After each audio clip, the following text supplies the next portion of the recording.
एक तरफ बातचीत, दूसरी तरफ धमकी।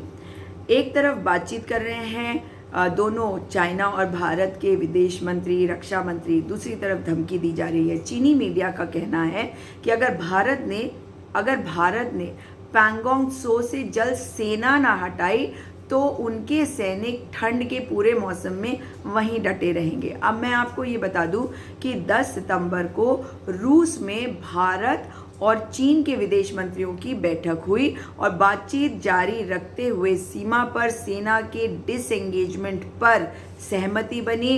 प्रोटोकॉल को मानना होगा, जो समझौते हो चुके हैं पहले उनको मानना होगा, ये बात कही। अब चीनी मीडिया जो है वो ये कह रही है कि भारत जंग चाहता है तो हम उसकी ये इच्छा पूरी करेंगे। देखते हैं कि कौन सा देश पूरे दूसरे को मात दे सकता है। भारत कभी भी लड़ाई झगड़ा नहीं चाहता और इस पर हमारे जो मुखिया हैं यानी कि हमारे प्रधानमंत्री, उन्हें स्थिति साफ करनी चाहिए, क्योंकि भारत और चीन के विदेश मंत्रियों के बीच जो गुरुवार को मॉस्को में बातचीत हुई थी उसमें सीमा पर शांति बनाए रखने के लिए 5 पॉइंट पर सहमति बनी थी। लेकिन देखिए कि चीनी मीडिया कह रही है किस प्रकार से उकसाने की कोशिश करी। हमें उकसाने में नहीं आना है, पर ये बता रही हूँ आपको कि उन्होंने क्या कहा। उन्होंने कहा कि अगर जंग हुई तो हमारे सामने भारत की आर्मी ज़्यादा टिकी नहीं रह पाएगी।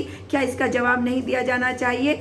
चीन ने हमारी ज़मीन पर कब्जा किया हुआ है और सरकार को तो ये बताना चाहिए कि वो इस ज़मीन को कैसे वापस लेगी, कब वापस लेगी, और या फिर हम इसे ये मान ले कि नहीं, वो ये नहीं करेगी। इनफैक्ट राहुल गांधी ने भी ये सवाल किए हैं और उन्होंने कहा कि क्या हम इसे ये मान ले कि ये भगवान की मर्जी होगी। तो भारत चीन की बातचीत के बीच चीन जो धमकियां दे रहा है अपनी मीडिया के माध्यम से, उनकी जो सरकारी मीडिया है ग्लोबल टाइम्स, उसमें लिखा गया है कि अगर भारत की सेना पैंगोंग त्सो लेक के दक्षिणी हिस्से से नहीं हटेगी तो पीएलए जो है वो पूरी ठंड तक वहीं पे बैठी रहेगी। और आप ये समझ लीजिए कि हम लड़ना नहीं चाहते, मगर जवाब अगर देने की आवश्यकता है तो पूरा देश प्रधानमंत्री के साथ खड़ा है, उन्हें बोलना पड़ेगा।